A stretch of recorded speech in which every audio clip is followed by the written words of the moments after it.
Good evening and salutations, my Days of Our Lives fans. Let's talk about Kristen.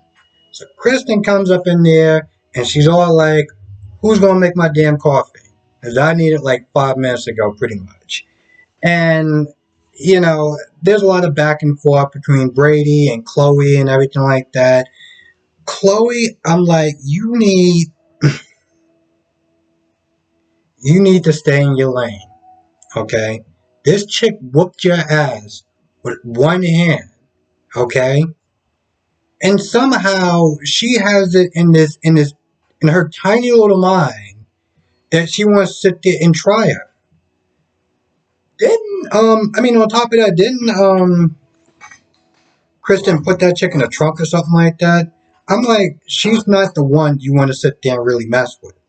Just keep in mind that you do have a child. You might want to sit there and stick around for, you know, the remainder, the rest of his life. Just want to point that out. So after she tells them that, hey, listen, I'm your boss, and she starts trying to make a joke talking about, oh, and my first act is to fire you. And, Brady's like, you can't do that because it's in our contracts that, we decide where people stay and go. She's like, no, I'm just messing around or whatever. Now keep in mind, she is your boss. Okay, so she can get away with certain things. Even like, oh, you're fired or whatever. And she was like, listen, I'm going to sit there and make your life miserable because I don't want you here. Chloe decides to start making out in front of her. I'm like, keep in mind, the last time that Brady was hurt, she came in the hospital with a gun. But you want to sit there and antagonize this woman. Okay, Chloe, great idea.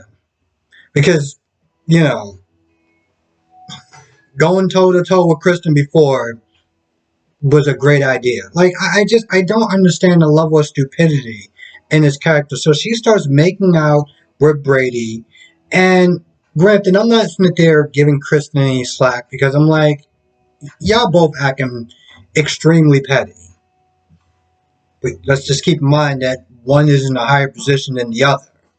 So Kristen's like, you know what? I'm gonna sit there and write you up on sexual harassment. He's the victim, and you know that Basic Black don't play that. So I'll just go down to HR, and well, you're gonna be going. So then she goes, and Chloe's like, listen, I should just probably just leave. I just get a job somewhere else. And Brady's like, no, no, no, no, no, you should stay because it pretty much makes me happy. I'm like, yo, listen, even if she leaves, it, like, like, I would. Don't get me wrong, it's messed up, but if she leaves Basic Black, she's not gonna stop being your girlfriend. So I don't understand this whole let's make her stay. And you know how Kristen is. You know how Kristen is. So he decides to go to Gabby. And Gabby's like, yes, son, I want no parts of that. And Brady knows that the only reason why Kristen was able to be in charge of Basic Black is because, she said, if you don't do it my way, I'm going to force you out. So Brady, knowing that, still goes to her office and is like, no, you got to sit there and stand up to her. You got to do this. You got to do that. No, no, no, no, no. She does not have to sit there and get in the middle of whatever crap y'all got going on. No. She's good. You handle your own problems. You decided you want to sit there and have somebody else involved in your life, knowing the type of woman that you sit there dealing with. Nah, Gabby's like, nah, I'm good. You can kick rocks with that. So now he's standing there looking stupid. Meanwhile, you got Kristen that decided to go back in the office. Like, yep, I just took down the paper to HR, so it's only gonna be a matter of time before you get that pink slip. And, Chloe's like, listen, you can sit there and play all the games you want, I'll sit there and fire back. And, Kristen's like, what, you want to go to war with me? You want to go to war with me? You really think that's a good idea? I'm just not there looking at Chloe, and I'm like, I get it. With a bully, you gotta sit there and stand up. You got to sit there and stand up for yourself. But there's a lot of times in life you have to pick and choose your battles. Kristen is not one of them. Okay? This idiot Brady is not worth it. I mean, hell, the reason why she actually decided to go out with Philip was because of Kristen. Oh, so now she's in jail. So now you can sit there and hang out and chill with Brady and everything like that. But now she's back out of jail. She's back out of jail, and you know how she is. You know, a lot of times she'll sit there and think with emotions before she thinks with logic. I'm sorry, do you want to get shot again? Because, you know, with, the hell is her name? With Jan Spears. I was about to pause it for me because I was like, what is her name? With Jan Spears, she's kind of amateur. It's this whole killing thing and torture and things of that nature. Kristen's a pro. Kristen is not somebody you want to sit there and mess with, but I guess there's really no one else on campus that you can really go out with. Oh, never mind. Um, Alex. So, might want to sit there and start thinking about finding a new boyfriend because this is clearly he's just not going to be worth the trouble. I guarantee you, by the time that Kristen gets done with Chloe, she's going to realize that it's not worth it. And I am so looking forward to it. I'm going to be completely honest. I don't know what the hell Jake is doing in this episode. I really don't. He decides that because she's feeling insecure, that he wants to buy her an engagement ring. And she's like, you don't have to do that just because I was feeling a little self-doubt. And to be honest, I remember on General Hospital when Scotty tried to do that to, the hell was her name? Ulbrich. And Ulbrich was like, no, I turned you down because you're not going to sit there and give me a proposal because of my hurt feelings or whatever. You're going to get me a proposal, you're going to sit there and do it from the heart. Now, he said he wanted to give her an engagement ring, symbolize their love, to promise their commitment to each other, and, eventually down the line, getting married. Now, there's another type of ring that's made just for that type of purpose. It's called a promise ring. Now, a lot of times these promise rings are just kind of there as a default because they don't want to sit there and get too serious, but they want to sit there and show that that they're serious enough. Sometimes they're being genuine. Sometimes they're snowing these people, these women and men. But instead, he decides to get an engagement ring. So he goes there, goes in the jewelry store, picks out the ring, gives it to her, and she's like, "No, this is not going to do." And at first, I was like, I'm sorry, why? I mean, you agreed to this whole thing. Like, don't sit there and tell me acting snobbish now." But she was like, "No, it was Gwen's wedding ring." She's like, listen, that ring just has a bad history. We're not going to do that. So they both go inside. He's like, listen, come inside with me. We'll pick out a ring. I kind of sat there. I was like, bro, you should have probably did that the first time. But okay, whatever. You look around and you realize this is the best ring that's there.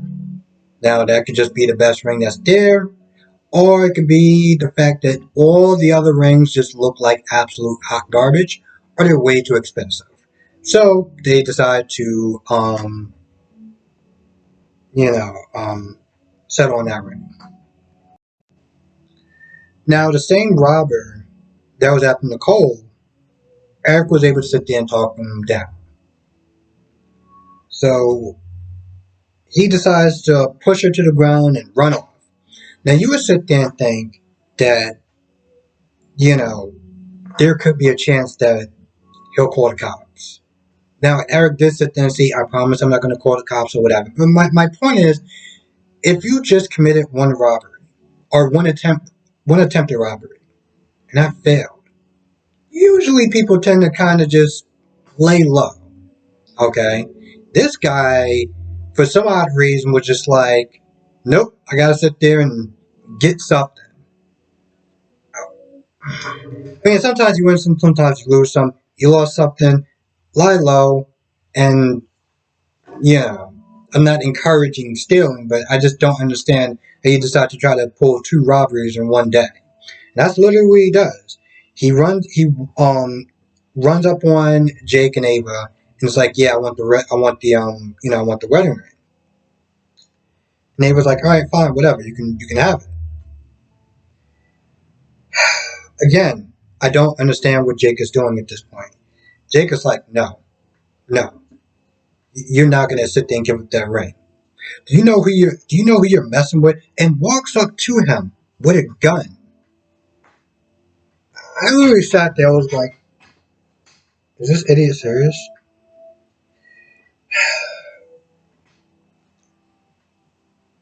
In life, there are a couple of very scary, very terrifying moments. Okay? And being robbed is one of those terrifying moments. You know, when a guy had Nicole and was like, I want the purse, you have the purse. Because at the end of the day, the contents in that purse, you can always get back. Your life, on the other hand, you can't. So, just a little PSA.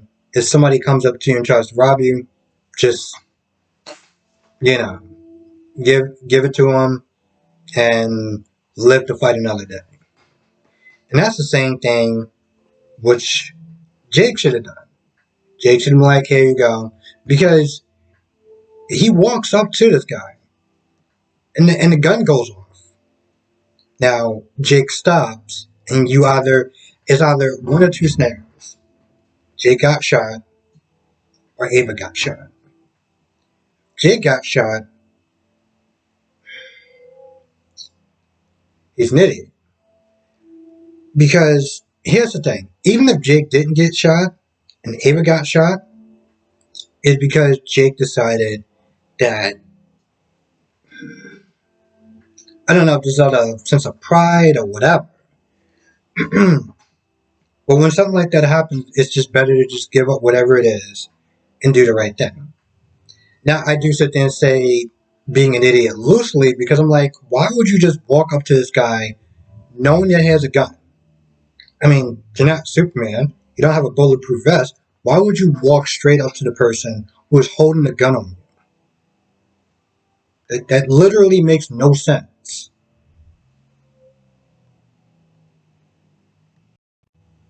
Now, Sonny comes in there, and Sonny's not there getting all upset with Gabby, talking about, oh, you stole a deal from under me or whatever. And Gabby was like, I have no idea what the hell you're talking about. Start talking, and they eventually start talking about Shen. Because they were talking about Jake, and once again, Gabby was all like, oh, well, he's not the love of my life. There was only one person, and that was Stefan, and he's never gonna be Stefan. Which is like you knew that going into the relationship with him, but whatever. Apparently, she still loved him too, which is flimsy at best, but whatever. So they start talking about that, and Gabby at this point is like, they're just having fun, just having a good time. It's not a big deal. At the end, Sonny comes home, and he's like, he's calling Uncle Vic.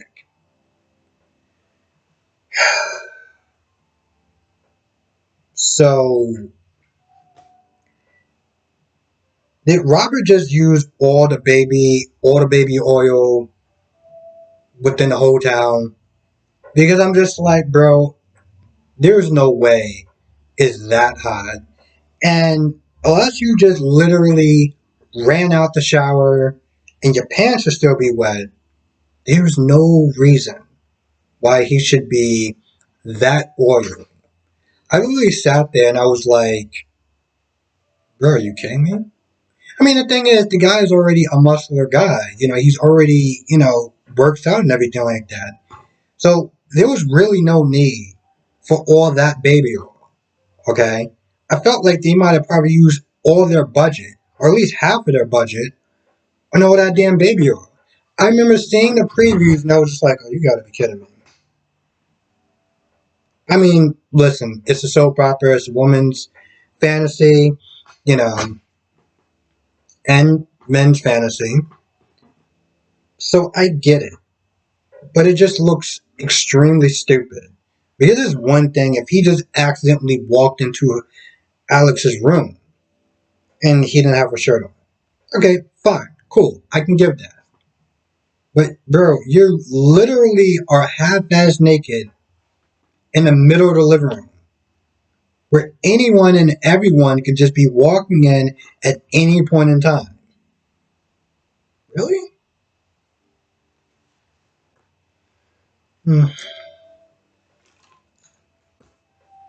Yep, it's totally okay to sit there and objectify someone as long as it's a male. Let's just also keep that in mind.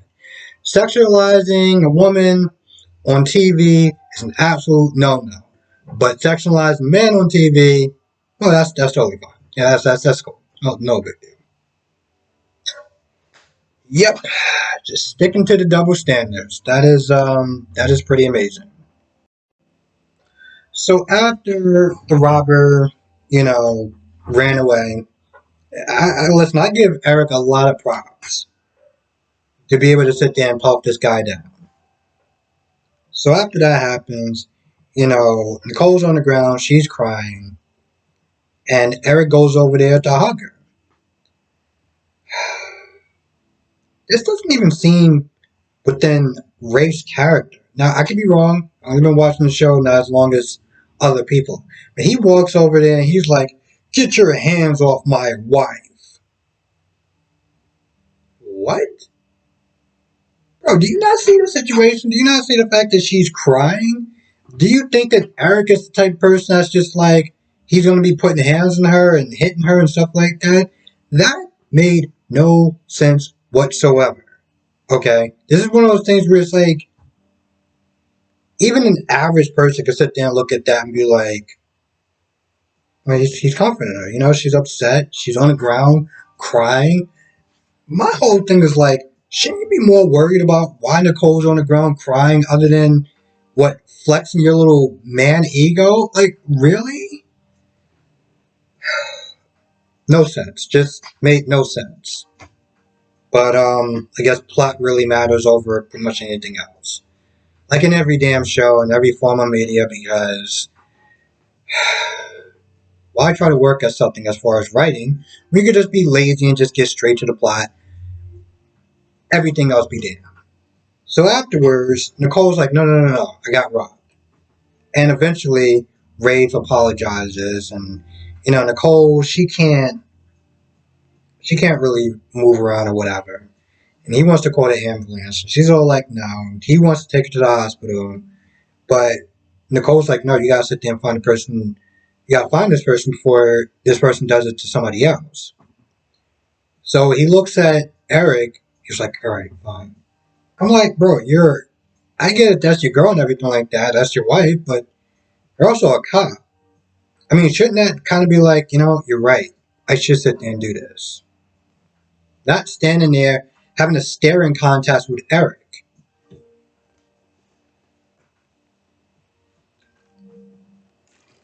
Oh, yes, as Charlemagne on Power 105 says this often, the male fragile ego is real. Okay? It's real. Let's just be honest. And I'm just like, bro, just go and do your damn job. I mean, you're the one that wanted this damn quickie wedding, this whole quickie marriage or whatever, to make sure that Eric can't stake his claim, which really doesn't matter because if Nicole decides to cheat, then you're just going to be standing there looking like a jackass. And well, I can't sit there and speak for everyone else, but I'm not going to be feeling sorry at all. When he finds out, I think I may actually get a good snack to watch it. Yeah, I'm actually going to sit there and enjoy. I'm going to enjoy this. And the last scene is with Gwen, Gwen coming over and Xander opening up the door without his shirt on. You couldn't sit there and say, hey, can you give me 2 seconds? No. So He's just like, what do you want? And he's like, hey, listen, I'm getting changed. And she's all like, oh, well, it's nothing I didn't see before. Stop. Stop. Look, being that thirsty is just, it's not appealing, okay? It's not attractive to anyone. Just slow down. So she comes over there with her fake sympathy and her fake tears, talking about, oh, well, Abby got killed and I could have stopped and I could have stopped them and I couldn't help them. And it wasn't before those poor children. You mean the children that you actually call brats? And by the way, she knew that they were sisters and she still called her nephews and nieces, or her nephew and niece, brats. So the whole crying and fake sympathy just irritates the living life out of me. Because I wasn't a huge Abby fan, but I'm like, sweetheart, seriously? So while Maggie is practically telling Sarah to sit there and live in a fantasy land, no, just get married. You didn't do that. You couldn't have possibly done that. Even though that she has incidents when she's attacked a couple other people before. No, you couldn't have done that. How about you just get married? Get married in an hour. Yeah, we can do that. So she goes over there to talk to um, Xander. She opens the door and finds Xander hugging Gwen without a shirt on. Because for some odd reason, this idiot didn't sit there and think about putting on a shirt still. So now she's like, what are you doing? What's going on? Why didn't you tell her to kick rocks? Why are you damn near butt ass naked? Are you kidding me? So, Gwen comes on with her fake sympathy, and she's all like, "Oh, I'm sorry for this and that, and my part that I played, and blah blah blah blah blah." At some point, Sarah starts to have another delusion, and she picks up a knife and she comes at Gwen, and Gwen literally just had a napkin. So now she's all like, oh, I'm sorry, or whatever, and Gwen leaves, and she does her fake apologies, and now Sarah's just like, why can't this just stop? What am I going to do? So we sit there and we look at this as a whole, because I think this is actually about it. We got two prime suspects, or two most likely suspects. You got the tattoo guy, which has just been, doing all sorts of crazy stuff, trying to take money from the tip jar, put a gun in Nicole, probably either shot Ava or Jake, and it's possible that he could have stabbed Abby. And yes, I do agree with the subscriber that was like, the fact that Ralph actually came in that house, went into his little underpass dungeon or whatever, and there was no security guards there at all, is just, are you kidding me? After a murder? And granted, they could have just had security guards. You could have just been like, hey, listen, I know Stefano, I'm Ralph, you know who I am. But I don't think that's the case. I literally think that they did not bother to still have any sort of security guards whatsoever. And you would honestly think that they know about these secret tunnels. Why haven't, anyone start looking around, making sure people can't come in and out these secret tunnels? I mean, I'm pretty sure EJ knows, and I'm pretty sure Chad knows about those tunnels and things of that nature. So what the hell are y'all doing? Now, granted, this is about plot. All right, and when the plot needs to go, everything else just gets thrown out the window. Plot beats common sense and logic every single time. Now, I've been saying that for damn near a year. You know what? I don't like saying it at all. But this is the reality that we live in. So I feel like that's pretty much about it. Really do. So with that being said, I'm going to go. I want to thank you for watching. Be safe. And I will see everyone in the next video.